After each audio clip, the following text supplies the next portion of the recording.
game time. It's game time. It's game time. It's game time. It's game time unlike it's ever been game time. It's game time in a different way today. Yep, like y'all gotta follow every single thing that I'm saying right now because we have a very, very, very special guest in the building. This is the Unselfish Behavior Podcast. We got my main man, Isaiah J, in the building right now. Do you understand what I'm saying? You understand what I'm saying? Isaiah J, what's going on with you? How you feeling? What's been going on? I'm good. You know, I just got out of rehearsal, but I had to make my way here. Yes, sir. You the homie, so there I had it to is. make it happen. You know how that go. One of the most humblest cats. I mean that genuinely. One of the most humblest cats that I've met on the scene, like especially with you just on the rise. Like you, and it's funny because not only are you like you display a spirit of humility. But I think everybody who's associated with you has that same spirit. I have my main man, Holla, CEO of Tough Crowd. Obviously, you part of Tough Crowd. Yeah. And I told him the same thing when I sat him down. Like, yo, one of the most humblest dudes, Storm. Oh, she gonna fucking kill me. Storm is gonna kill me for calling her Stormy. But no, when she came on the show, I told her the same thing. So humble, just a humble spirit. What is that a testament to? That's the first thing I want to ask you. What is your humble spirit a testament to? Humble spirit is a testament to everybody that I have encountered that I disliked how they treated me when I first came into the game. So I just feel like it's not hard to be nice. I feel like it's harder to be mean than to just be naturally nice. And I feel like people these days are really mean. Yeah. And I'll never let nobody get that off. So I feel like that's kind of what my biggest issue is with why people just can't be nice. Like it's really okay to just smile at somebody or just say hi to somebody. I feel like people make that hard. And on top of that, just I don't know. You wouldn't be like your gift will be here, but it can easily get taken away too. Like I noticed that I went to Atlanta and I found out I was allergic to catfish or shellfish. I did not know. This was 2 years ago, and so I ended up getting strep throat from it, and because I ate it. I didn't know I was allergic. I was thinking on it all night, and I woke up and I couldn't really speak.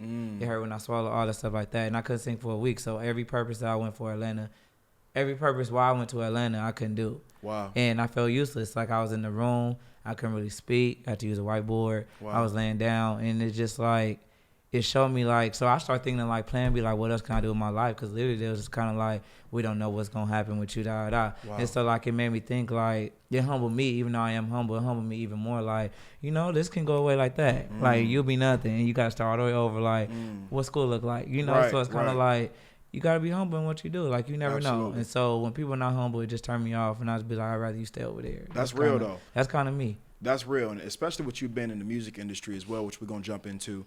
I not to talk to Stormy about this as well, but I think that people get to a level of their success to where they forget where they came from. Yes. And what you just basically said was you understand where you come from, but most importantly, you realize that the gift could be gone tomorrow. Yeah. I attest that to like gratitude, like walking around with an attitude of gratitude. Like I talk to people about that all the time. Like I can't walk around with an attitude of like bickering or road rage, or I just don't roll with that type of energy. You know what I'm saying? Like, how can you allow it being traffic to make you that mad to where you throwing water bottles at niggas? Like, nigga, you knew it was gonna be traffic in the morning when you woke up. And, you know what I'm saying? Like certain stuff people be knowing, like you know what you about to walk yourself into, so prepare yourself for that. That's all I'm gonna say. You know, like there's been times where I know like I've lost my cool a lot of times I've lost it. But like after a while, like you grow up, I like one thing I don't like about people is that they feel like once they go, they should get a congratulations for stuff that they should do. I don't get that. Like, come on. People don't cheat for 2 weeks, so you feel like you deserve a congratulations because you didn't cheat when you're not supposed to cheat in the first place. So like you don't get a cupcake for that. Yes, sir. So that it's certain stuff. That's kind of like my motto with that. Like that's real. Kind of expect with. So I'm not perfect. So when someone may see me tomorrow going off, like that. So I'm not saying that, but I'm just saying like. Try to do better. Right. I want to be better. I'm reaching to do better. Absolutely. That's my goal. So every day I want to be better. I'm not trying to be complacent, stagnant, and nothing I'm doing. So that's kind of me. Never satisfied. Never satisfied. So with the Unselfish Behavior Podcast, it's a guest-based podcast. And what I always like the audience to understand and to realize from the gate, from the jump, is give them some insight about you. Who are you? What do you do? And what do you stand for? If you can touch on those three things just for people who don't know who you are. Okay. So Isaiah J. Let's see. I'm 23. People think I'm older or younger, so I still get carded going everywhere. And people who I sing around, they're usually older than me, so they think I'm older. But I'm 23. I just love music in a way. I just feel like it's what I'm supposed to do. I started in the church, of course. My grandfather was Joe Lagan of the Mighty Clouds of Joy, so he passed away. They're like the biggest quartet group in like gospel music. So I started like that. I couldn't squall and scream without losing my voice, so I couldn't follow in his footsteps. But I'm going a different way, so I'm grateful for that. My whole family sings in a way, so holidays be turned up, all that good stuff like that. We all be singing. It's like 5 people who can't sing, so they be feeling some type of way. But they know how to drum and stuff like that. So right. We make it a full band little situation. Speaking of drumming, you cold than a motherfucker with that tambourine. Thank you. Who you got posted on? World Star? It was on Shade Room. Shade Room. I'm like, is this Isaiah just straight up in the church off the whoop-de-whoop, off the doing your thing, like multifaceted. Mm-hmm. You talk about the church and that being your foundation to where you started from a singing perspective. How do you attest where you started at in the church to where you are at now? I don't see a difference, really. I still go to church. I go to Greater Zion in Compton. Love it. Pastor Michael J.T. Fisher. I love that church. I feel like it's great for the youth. I was at Belmont. It was a certain church I was at, and I feel like I was there, and it helped me grow up. Like, I would never forget that church because it made me who I am today. But eventually when you grow up, like, you feel like you need a one-on-one relationship with God. Like, you can't do nothing. Like, it's good to know of God, but when you have that one-on-one relationship, it's different. Like, when you feel like you can go to him about anything, that's different. And so I feel like I needed to get my one-on-one relationship instead of just knowing him because my family knew him, or just going to church because that was my family church. So I left, and I went to Greater Zion, and I kind of understood. Like, I started fasting, going to Bible study willingly, going to choir rehearsal willingly. Enjoying it. Actually wanting to be a part, not just being dragged by my ear, or how it used to be. I'm just sitting here because my mom told me to come. So that's not the same. So just that, and I feel like my relationship is the strongest that it's ever been now. Right. And I'm grateful for that, because I feel like a lot of people are out of tune with God, and I'm grateful that I can tune my radio time and just hear from when I need to. I love it. It's funny because for me, I didn't grow up in a church, but I have such a respect for people who have that foundation, and not just in church, but really in just a multitude of different religions that people grow up in, and just have that faith and that have that foundation. I think that when you're involved in a healthy environment from a religious perspective, I do think it helps a lot in terms of your character building, in terms of who you turn out to be in life. What do you say to the people, though, who have these stigmas around churches and feeling like, oh, I don't want to go because of this, or I want to go because of the gospel, or I want to go because Pastor still money, whatever. I know you hear it. We all do. Now, what's your thought process around people who may be afraid of the stigma, or people who've been to churches and who've legitimately got hurt before, let down? What do you say to those people from an encouragement standpoint? Encouraging standpoint is just that God is going to look at you, not what has happened to you. So I feel like he has everything planned out on what is going to transpire. And I feel like if you look at what happened and where you were and where you are now, you have learned something that'll help you keep going. Right. So I just feel like in that sense, when it's up to you and God, when you at them gates and you be like, what's up with you? That's right. He not going to want to hear about what they did and what they did. It's about you. So I would say, like, a lot of people feel like, I enjoy going to church, and I feel like when 2 or 3 are gathered, God is present. And I feel like it's good to celebrate with known people. Like, like when it's your birthday and everybody love you, you want to be around people who love you. So I feel like when you love God, I feel like you should be around people who love you. So people who don't go to church, I know sometimes people make them feel like they are less than. That's not true. Because if you still have that one-on-one relationship with God, I feel like it is okay. So one thing I do respect about people who did not grow up in the church and are seeking God is that they're seeking them for their own benefit. There we go. A lot of people who grew up in church they didn't really have a choice. And that's why now they're so lost. There's no reason why you should be in church. Even for the older people, there's no reason why you should be in church 50 years and you haven't changed from when you was 25 to 50. So I just feel like that's something, that's something that has occurred, because it's just something all parents made sure that they did was make sure their kids was in church. Right. That was it. Right. Like, especially in the black community, right? Like, if you in church, then that make you, and sometimes they just did to make themselves look good. Like, you in church, like, and what? And you see, after they grow up, then VBS, Vacation Bible School, Bible study, all the stuff like that. Easter speeches, all that stuff like that. Making the parents look good. Yeah, and then they gone. Now you're 18 and you gone. And then you Gotcha. come back when you go to jail or something like that. Right. They'll be like, pray for my son to get out of jail. Then you come back, you know, or speaking facts. baby christening. Come so we're going to come in there with the whole family, take a picture, Yeah. you know, or see their baby doing the Easter speech and Easter. Like, you know, like it's always something. But I feel like Yes, sir. I appreciate people who want to see God for themselves. Yeah. So it don't have to be, it's okay to start late. Because it's never too late. I love it. I So, love yeah. it. So much wisdom packed into a 23-year-old mind. I be feeling old sometimes. Man, but listen then to me. I really be feeling old sometimes, but then when old people start talking, I feel like staying a child's That part. So That part. it kind of be like, I'll be stuck in the middle a little bit. But, that balance though is you know, good. That that's balance cool. is good. Now, with you growing up in the church, there's an element that comes with that from a spiritual perspective that has to be put into action opposed to just be talked about. What I mean is this. I know a lot of people, as we all do, that go to church or that go to any other forms of, you know, worship, right, to God. And they do a lot of this. They talk a lot. You know, I'm this, I'm that, whatever the case may be. God is this, Jesus is this. And it's like, okay, that's awesome. But I can't respect you if you're not living that. And I don't mean from a perfection standpoint, because guess what? I can't stand when people try to hold me to the standard of, well, King Q, you talk about God, but I just heard you cursing in your last video. For me, once you have that one-on-one relationship with God, you stop explaining yourself to humans. So it's like, okay, if that's how you feel, that's cool. Just don't tune in. But I'm going to be my true and authentic self until I feel otherwise. My question to you is this. How do you feel the element of faith? How important is that for you in your personal life? And how much of that do you attest? We're not even going to talk about how much of that do you attest to church. How much does the action behind the word faith actually mean? And how have you been applying that in your personal life? Talk to me about some personal testimonies centered around faith. Let's see. So I would say faith is really just believing in what God says that he can do. Right. That's basically what faith is. And if you don't have faith in yourself, like even somebody came and spoke to me today, they just said, if you don't know your why, then you'll compromise for anything.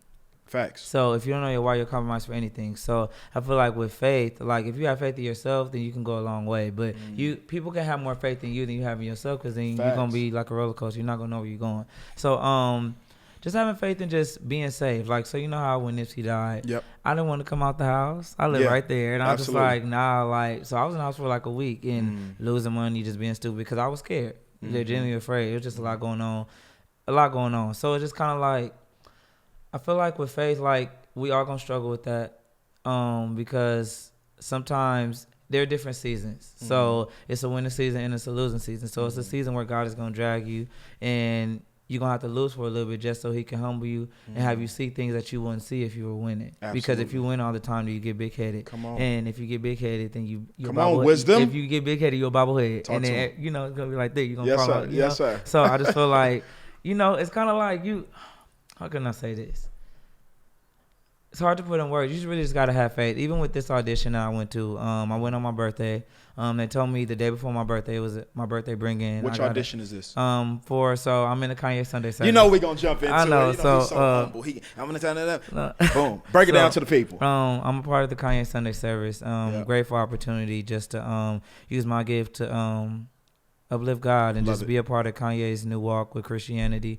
And it's just great because I didn't have to compromise to get my spot. Like, I was not getting paid leading praise and worship at my church, and now I'm getting paid to praise God. Ain't that something? So I just feel like it's crazy how my first gig was me just praising God, not having to compromise. Literally went in the audition, just sang, and now I'm in a position to just praise God at a higher level and to get people, draw people to Christ, how we were doing in church anyways, just doing it outside of church where it really matters. Love it. Because if you're in church, my pastor always said that, he always says, and he don't say it in a mean way. He said before, he said that, how did he say it? He just said that, I don't want to see y'all my whole life. Because I'm trying to save people who need to be saved. So I'm talking to y'all, and I'm trying to help y'all situation, but y'all hear me. So now it's up to y'all to go bring people outside of the church to come here so we can speak to them. I don't want to see y'all my whole life. There we go. I want to see new people. That's right. And that's my thing. So as soon as I got the opportunity, it's crazy that I just get to bless people and just fast with people and talk to them about what God is really doing and how he blessed me. And just so that's why I'm grateful to be a part of the journey. How powerful is it to gain an opportunity out of you simply just walking in your purpose and doing what you love? Yeah. And it only happened because I fasted. So wow. I never fasted. I made an excuse for fasting. Talk about the fasting. Look, I made an excuse for fasting every time I'm too skinny and I need to eat. I gotta eat. Can't miss no meals around here. And I was out fast from biting my nails or something like that. Like I'll do that. But like it was this year. I finally did my church's fast. They fast basically January to March, really. Okay. It's 2 different fasts. So I forgot what the first fast is called, but I did it in its entirety. And then we did the Daniel fast, which is crazy, but I did it. And it's crazy because when you start making excuses like for stuff, like you see what you can actually do. Come on now, you know. Jack. So it's kind of like that. So I started making an excuse. I just actually did it. And if it wasn't for Terrell and Slim, and you know, like when you go to church, I feel like you also get accountability partners who understand what you're going through and kind of going through the same thing. So we all going through different situations, but when you know what you're doing, if you got 5 people doing a fast, you can make a group chat like, "Oh, we doing a fast. That's You're right. good. Check in. Yeah. Oh, who cooking tonight? We can go over here cook. So you ain't got to cheat, go in and out. There we stuff go. like that there on we the go. low. You there know? we go. There so, we go. I fasted and we fasted until Easter, and then Easter is when I got the call to do Coachella. Wow. So and it's crazy. That's kind of, and I feel like I only got it because I fasted. Absolutely. Like I know I'm talented. I know I can sing, and I'm thankful for that gift. But I feel like it's a lot of people in LA who can sing. Absolutely. And who flew out here from LA who can sing and do whatever. And people better than me who auditioned and didn't get it. And I got it because he saw something in me that was different. And, you know, I'm kind of grateful for that. Yeah. And so just that. So fasting really got me this. And there's times where, because there was many gigs where I feel like I auditioned for The Voice. I almost made it. Got to the last round before the TV. Yep. Didn't make it. Yep. American Idol, I got to the final round before TV. I did not make it. Come on. And just other background gigs I tried to get. I did not make it. And it was because I was just doing whatever, you know. Just I saw my brother fuck around and hop on the stage on that Diddy and DJ Khaled show, The 4. Yeah. And you had us tagging up some folks. I went to The 4, like, just to, as audience work, ended up on the stage. On the stage, singing your ass off. So it's kind of like all that stuff happened, but I just feel like I wasn't ready. And I feel like it was because I didn't have no discipline. I couldn't discipline myself. And when you go in the environment, because I don't drink or smoke at all. And so I just feel like, you know, just being in environments where people do, you have to be able to, you got to be able to survive in those situations and not run away from those situations. Be able to sit and still be like, oh, I don't do that, but we still can be cool. Like, I'm still fun at the end of the day. Right. Any music come on, need drink, I'm the one dancing. I don't need all that. I'm happy part. I don't do that, and I'm happy that I got that natural feeling. But it's kind of like, because I fasted and disciplined myself, that's the only reason why I was able to go to the next level. So the idea of God, and I completely agree with you. My first fast that I ever did was about a year ago. It was about a year ago, and it was just on my heart heavy. It wasn't even like inspired from nobody outside of myself. It was just, I had it on my heart to just fast for 3 days. Honestly, it was a 3-day fast. And my bro, I'm walking up Cornbloom and Hawthorne. You hear what I'm saying, Isaiah J? And I'm huge on prayer.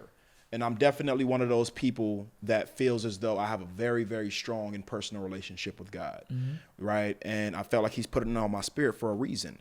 And so I'll never forget, I'm walking down Cornbloom and Hawthorne, and I said out loud, you know, while I'm praying, God, if this is you, then can you confirm it for me? Can you make it known? Because if it is you, I want to submit to it and make sure that I'm being obedient.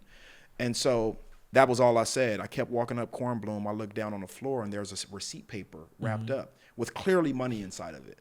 So I get the receipt paper. It was a Walgreens receipt. It was in somebody's driveway. I pick it up. I open it up, and it's $3 in it. For the past few weeks, I've been having on my heart to fast for 3 days. It don't hit me, though, right when I find the money. So I find the money, and it's $3 inside of the receipt. I unravel it, and it was just the thought of, oh, I just found $3. Put it in my pocket, probably took 10 more steps, and it hit me.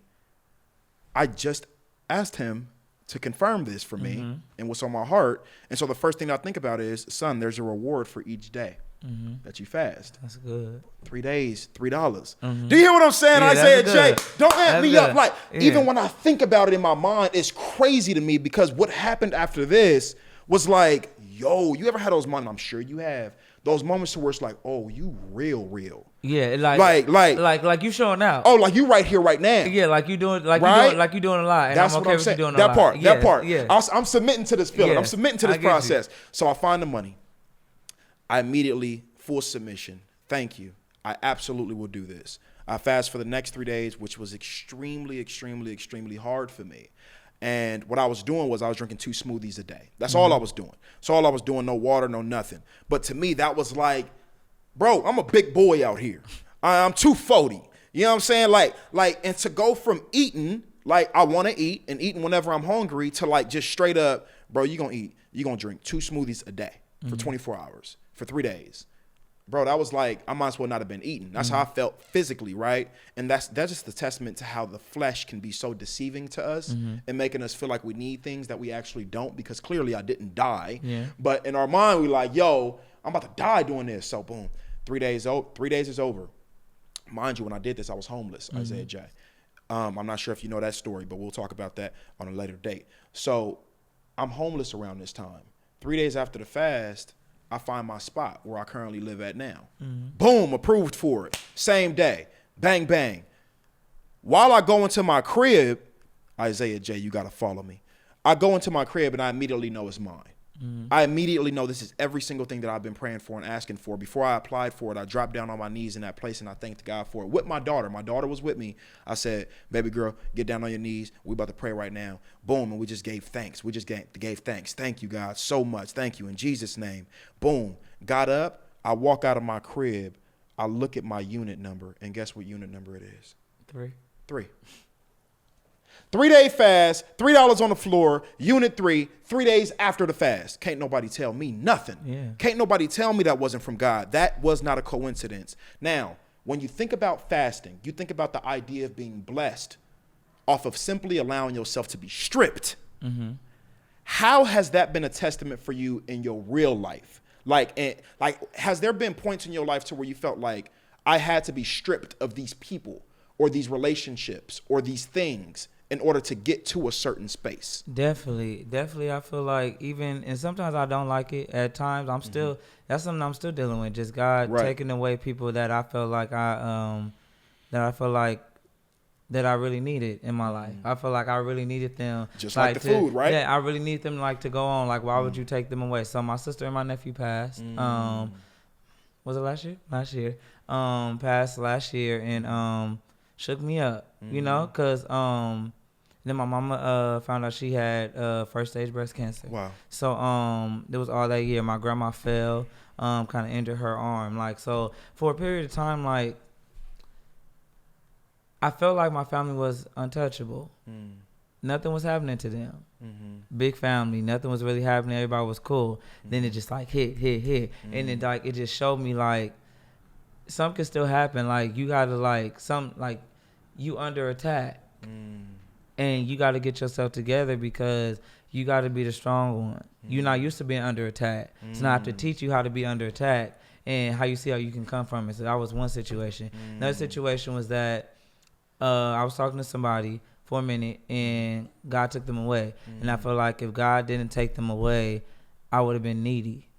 Cause I'm a Pisces. We dumb emotional. It's all good though. Cause I feel like we the most loving sign out here. That part. We out here. But I'm dumb emotional. Yeah. So I just felt like I needed that person, and I didn't.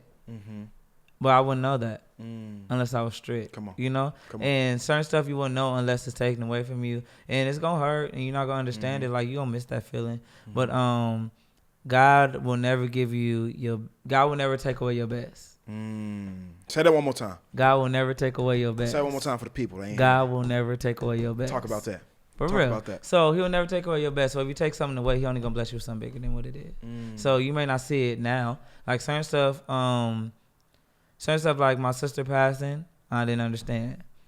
Until stuff like it made me go harder in what I was doing because that's all she wanted me to do. It fueled you on another level. And it fueled me, and that kind of got me to where I was going. But you don't see those things in the time. So I was depressed. I was broke down. Happy Isaiah was not present at all. I was absent from school. I was dirty. I was not popping. I was not it. And it was just it. It was okay not to be okay in those situations. But and I didn't understand it. But seeing where I am now, a year later, it's kind of like, dang, I don't know what I did to make that for that sacrifice to happen, but it happened. And you know, I miss my sister, but I know she walking with me every step of the way. So, and in those moments, like where faith comes in, it's a lot of people watch what I do, and that's another thing that bothers me. Sorry, I get off topic. No, talk about it. So a lot of people act like people don't watch them, so they feel like they can do whatever. I'm not telling people to watch me, and they got their mom and they got their dad. But if you know somebody watching you, why are you not trying to be the best example that you can be? That's right. I would never, like, if I know kids are watching me, if I know somebody maybe older is watching what I'm doing, why am I gonna act up knowing that they watching what I'm doing? That's right. And their blood is on my hands because I know that they watching me. That's right. So if they see me doing something and then they go do something and they be like, oh, that's not me, that's on you, because you know they watching you. So that's my biggest issue with that. So I just try to, I don't even know where I've come from. I forgot what we was even talking about. Talk about it. But that's kind of like, that's my biggest issue with stuff. Like if you know you have a big influence, use your influence to be better. Like don't ruin your influence trying to be somebody that you're not. What do you say to people that don't know or think that they have influence powerful enough to change somebody's life? I feel like that's everybody. Yeah. I feel like everybody don't know what. I don't even know my influence. You don't even know the levels that you have. I don't, I never know. That's real. And I never know until certain situations of where I see. You know, you just see people talking like you. People catch on to your lingo. That's right. Or people be like, oh, can you help me do this? Like, can you help me do that? Like, you start to see things, but you don't see it at first. And I feel like that's your level of influence. But people try to ignore their level of influence because they try to be like, oh, somebody copying me. Somebody trying to bite off what I'm doing. Come on. You're influential. So, of course, somebody going to try to be like you because you're great. Right. You're so awesome. Don't look at it as an insult. You're big. There we go. You want to be big. There we go. So now you big. Yeah, and you complaining. About being big. I never understood that. Yeah, that's real. But then when he minimized you got a problem. Never understood that. That's real. Never understood that. That's real. When I think about you, I think about how we met. I think about how I even first start seeing you. Do you remember the first time we met? We met at, it was open mic. Come on.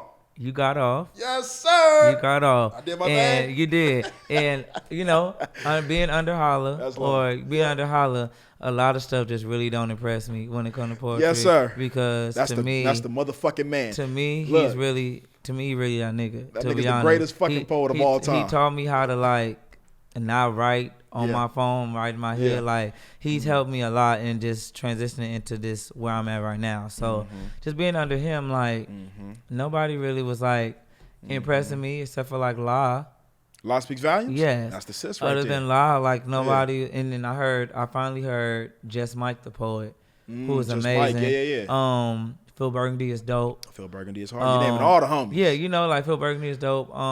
This guy named Danny who goes to my church. Okay, dope. He's dope too.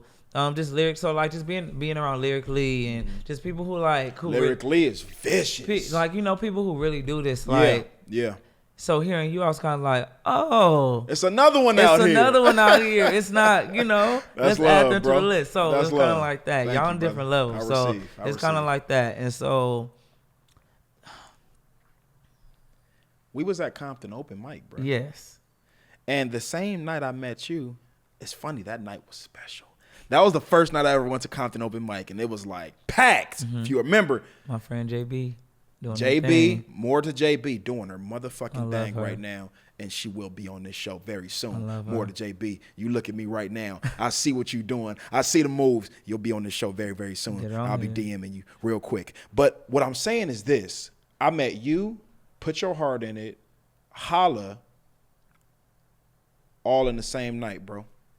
All in the same night. And so for me, I'm looking at Tough Crowd, bro. Tough Crowd. I've been following y'all on Instagram.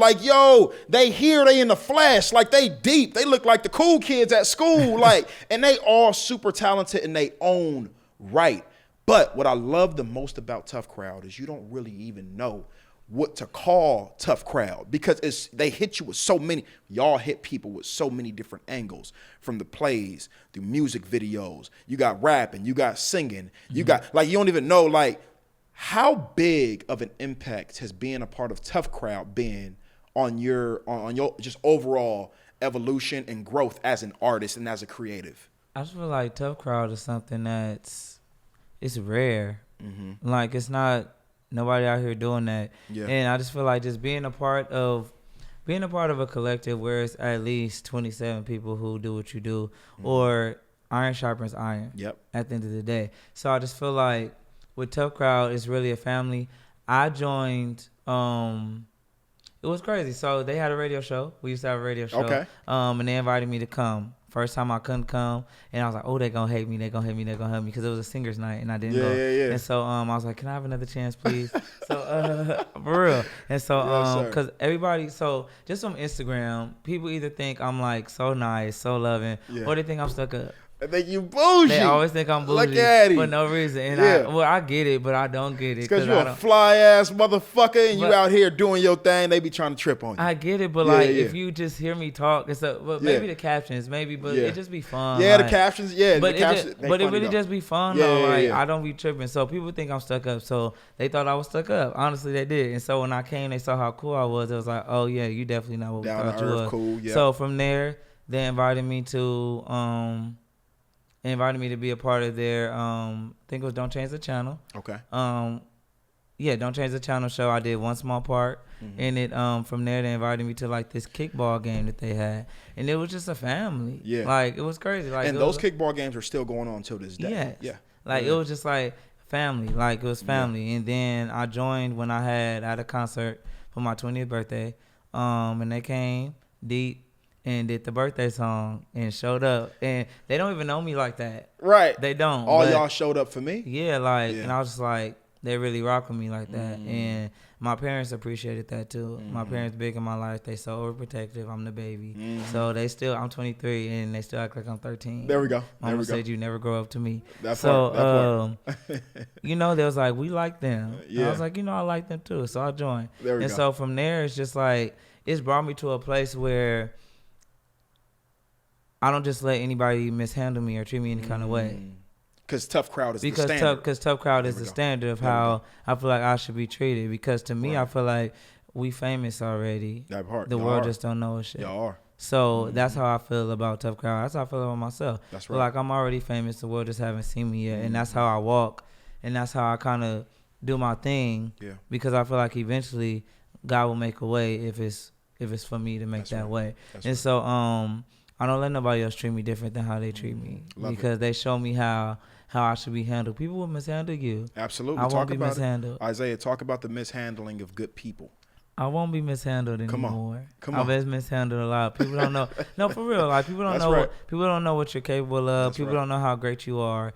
And when people see you in a certain way, they don't care how they handle you. They just throw you away. When you have too many white shirts, what you do? You just be like, oh, I don't get this shirt. I'll get another one. Cool, I'll get another one. You can't get another me. Ever. Exclusive. Hold on to it tight. You can't get another me. That's right. And like, it took me a minute to get here. It took me a minute to get to this space where I realized that nobody's like Isaiah J. At the end of the day, people can sing, people can mash up, people can do all this stuff like that. People can dress, and I support everybody. Everybody know whenever somebody got something, I'm out there doing it. But you're not gonna find another me. And I just have to realize that, and that's for everybody. Like, when you really figure out your worth, people are not going to treat you any kind of way. That's right. And then actually walking in the worth, too. Yeah. So being able to create those strong boundaries and saying, you know what, this ain't really what I want to feel. Yeah. I got to dip. I got to go. Right. And whether the love is there, whether the love is not there. Yeah. And that's something that I think a lot of people deal with. For me, though, I want to talk a little bit about the Kanye West journey. Obviously you're in a place right now to where you on tour with Kanye. I see you doing your thing all over. How has that experience really shown? Have you had like wow moments to where you just have to stop and just take it all in? Like, yo, I'm in a Forum right now in a sold out arena with Kanye West right now on this squad, praising God. How's that been for you?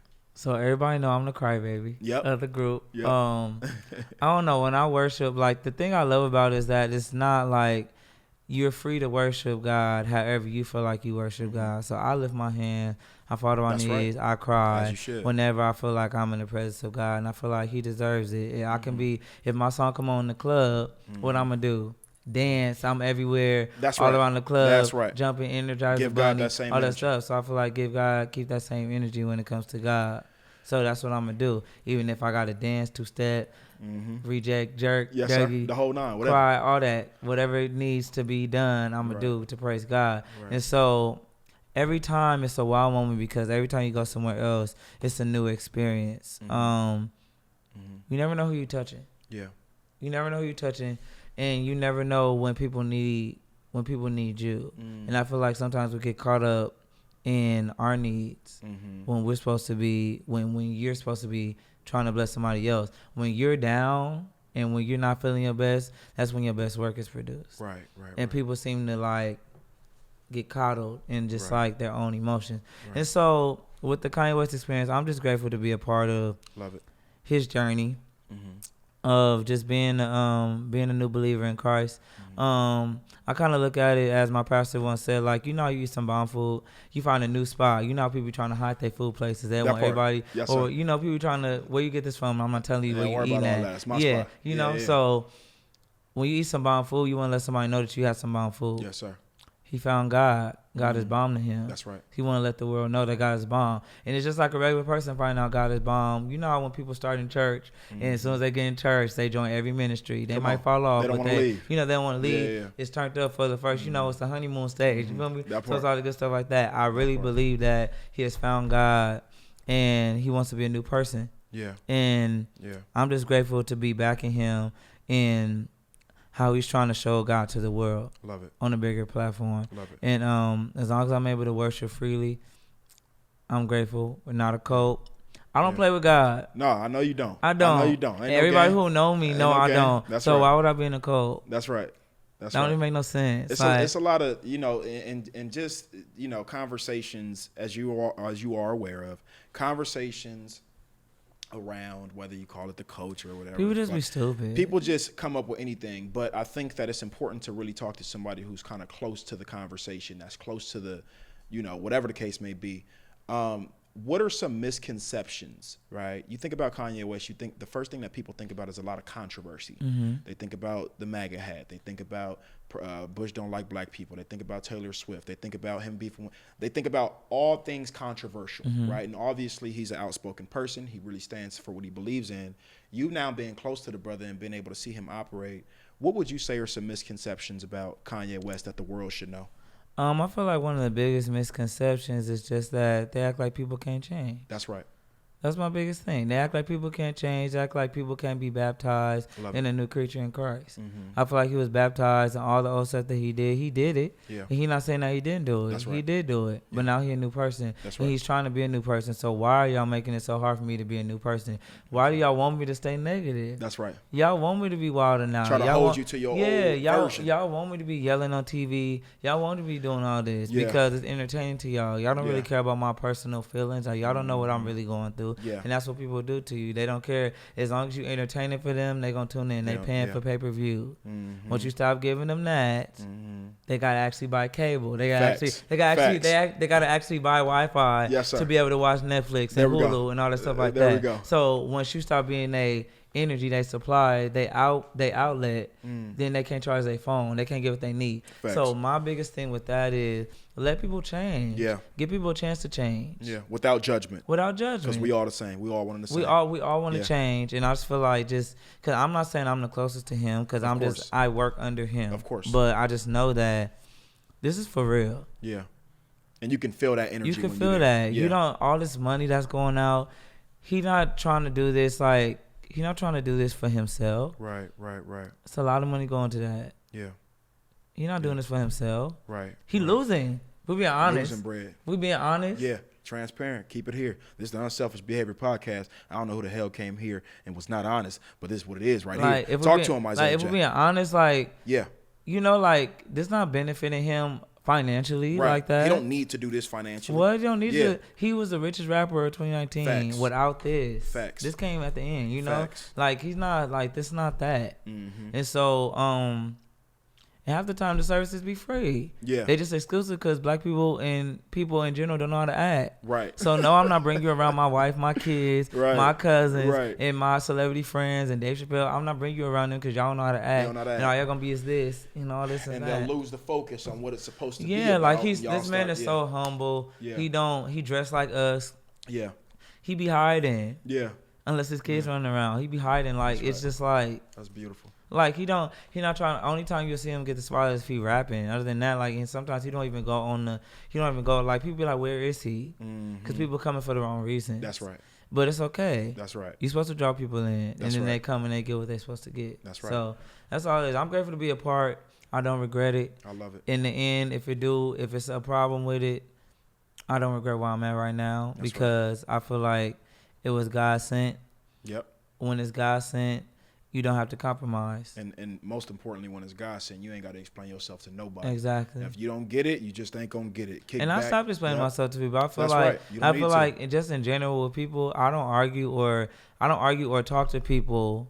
Let me say this because this is how I really feel. I don't argue or talk to people who already haven't made a mindset of what they want to think. Because you're not listening to nothing I'm saying. Facts. You don't care about what I'm saying. Facts. What I'm saying is it's gone. Like, you don't care about nothing I'm saying. So why am I talking to you? Because you already know what you think. Yeah. You just want to hear what I got to say so you can be like, well, I believe this. So there's no point in me talking to you. So you feel how you going to feel. And I'm going to feel how I feel. And I'm going to massage myself. I'm not feeling you. Agree to disagree. I'm not feeling you. Peace out. Bye. That's it. It is what it is. One thing I do want to talk about, I think it's important, not just with a person like Kanye, but I think everybody deals with a spectrum of this. But I bring up Kanye because he's an advocate for it, and he has been for quite some time, and that's mental health. He's very outspoken about it. He's very outspoken about just keeping yourself healthy from a mental perspective. For me, I deal with mental health issues as well. And I think we all do to some degree. We're human, so we absorb, we feel, we hurt, right? How have you been able to keep yourself mentally healthy? We're gonna take a turn in the conversation real quick because I think this conversation is important. Behind the scenes, when the lights go off, when you're not on stage, when you're not in front of the people, and you go home and you're dealing with real life issues that don't nobody know about. How in those moments do you keep yourself mentally sane? Mentally healthy? That's a good question. I feel like it's not a rule book for that. I just feel like it's something that, because I don't have it all together. I take things. None of us do. Terribly. Yeah. Is that a word? Terribly? Yeah. Terribly. Shit, it is now. Okay, just make sure. Yeah. I take things bad. Yeah. Even with like death, like and stuff like that, or when something happens, my parents tell me lies because they don't want it to affect what I'm doing. Because I'll break down right there. Right. I don't take stuff well at all, and it's something I'm trying to work on. But it's just my heart. Right. My heart is pure, and I don't like to see people hurting or when bad stuff happen. You know, I don't like that, and so I don't have the answer to that. Yeah. Well, I'll be honest with you. You look at your circle. Yeah. You look at your and circle. And like even with like. What you said is correct. When you have a circle around you who actually cares about you, a lot of people just care. Like even with me, I had to learn. A lot of people just care about the personality of Isaiah J. People, even with people that I talk to or try to date, like they cool with like Instagram Isaiah, but I'm not always happy. I'm not always ratchet dancing on Instagram. I'm not always flipping, smiling, singing. Like, it's going to be times where I need to cry. It's going to be times where I'm angry. It's going to be times where I don't know how I feel right now. And you're going to have to be able to deal with that and be okay with that. Yeah. People don't want to deal with that. People just want the personality. People just want you for how it's going to make them look. That's right. And that's not good for your mental health. That's not good for your physical health. Because it's kind of like, like now you're just being used. And I feel like you'll know when somebody genuinely cares about how you feel, because you're not gonna have to tell them how you feel. Come on. You're not gonna have to teach nobody how to care for you. That's right. Because they're gonna eventually learn if they actually pay attention to you. It's certain stuff that I do that people that I didn't even know that I did, that people notice that I do when either I'm lying or when I'm not okay and I say I'm okay. They know I'm not. And they notice certain things that I do, and they don't tell me what the things are because they know I'm gonna hide them. Right. But they know because they care about what I'm going through. Right. So I just feel like with mental health, like it's okay not to be okay. Right. I always tell people that people feel like they can't be sad. They gotta always have it together. And you don't. Yeah. Yeah. If you act like you always got it together, you lying. Yeah. Yeah. Out the Yeah. side of Yeah. your neck. That's Because real. you lying. That part. And, That part. you know, you don't always have it together. And I had to learn that, you know, I'm not going to always have it together, but strive to be better. Right. And that's all it is. So mental health is serious, though. I deal with anxiety. I'm right with you. Yep. A lot. Just certain stuff I can't control. That's why I don't drive. So I can't drive, don't know how to drive. I want to have my driver's license by my birthday, 2020, but I got hit by a car when I was 10, almost died. And so just cars just kind of shook me up a little bit. I could ride in them, but just even when I was learning how to drive, like with driving, you can't control how somebody else drives. Facts. And that bothers me. Yeah. Because if you tripping, like I can't do nothing about you tripping. That's and real. then that gives me anxiety. And I'll just stop in the middle of the street like, nah, you go. Like, right. So that's kind of like my battle with anxiety. When stuff I can't control, it bothers me. And I'm not going to always be in control, but I at least try to be in control of my emotions. Yeah, so for sure. that's kind of my... How are you with traveling, Isaiah? How are you with traveling? How are you with flying with you having anxiety? Because I'll be all fucked up on airplanes. I got better because we go places often. So first times, I'm still not used to my ears. My ears be killing me. Like I just found out like they can give you like cups like with heated towelettes in them. Come on. And like they put them over your ear and they really pop your ears. What airline is this? I don't know. You've been on them fancy ass planes lately though, so I don't know. That may be something exclusive. But I think they're doing every plane. Like it really helped me and it popped my ears because like it be tripping. Like, right. Because I'm not used to it, and so I just don't know how to sleep right. on planes. Same here. Can't it's get hard no for me good to sleep get. on a plane. It's hard for me to get comfortable. Right. My neck be hurting, all that stuff like that. So that's my only issue. But I kind of got used to it. Love it. Well, look, man. I think I always go into an interview very, very intentional with what it is I'm looking to experience and what message I'm looking to get across with my guest.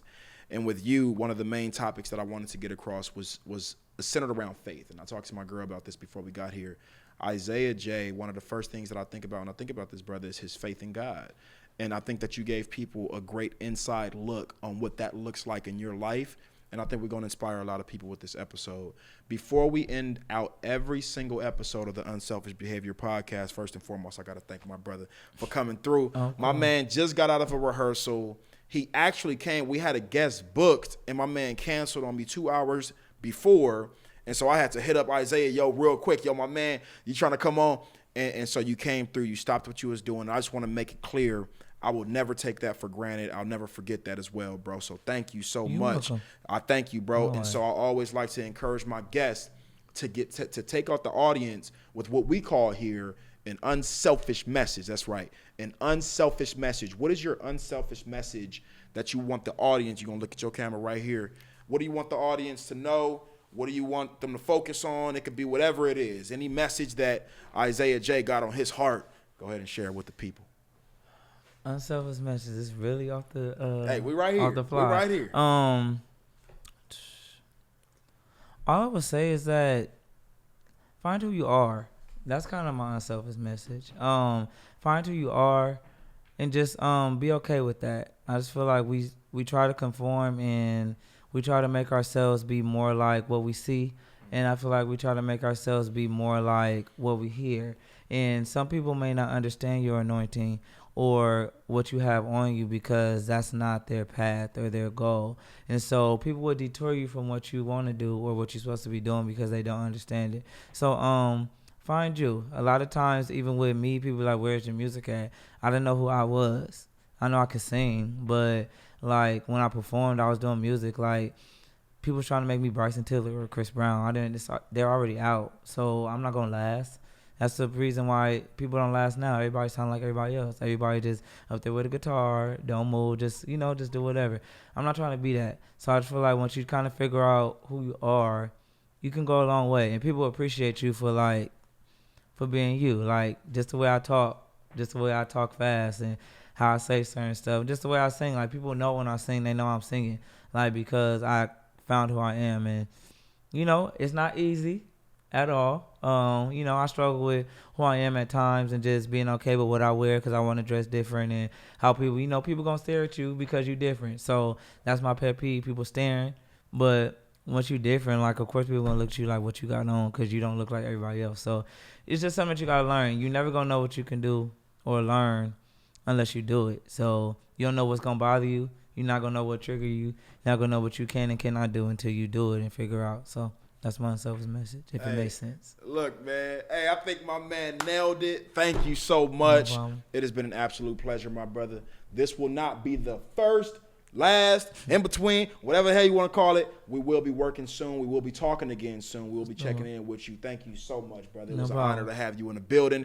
Keep doing what you're doing. You're making us all proud, bro. And I think you're inspiring a lot of people, bro, whether you see it or not. So until next time, this is that episode of the Unselfish Behavior Podcast. And you know we can't end no motherfucking episodes. I don't give a damn. You know I got to jump into it like that. We can't end no episodes without shouting out my brother, man. It wouldn't be possible. My main man, B Visuals. That's my partner in crime. This man gave us the whole idea to even put this thing together, having a friend with me that believed in me. So we got to shout out B Visuals in the building, man. You know what I'm saying? Unselfish Behavior Podcast. Until next time, we out.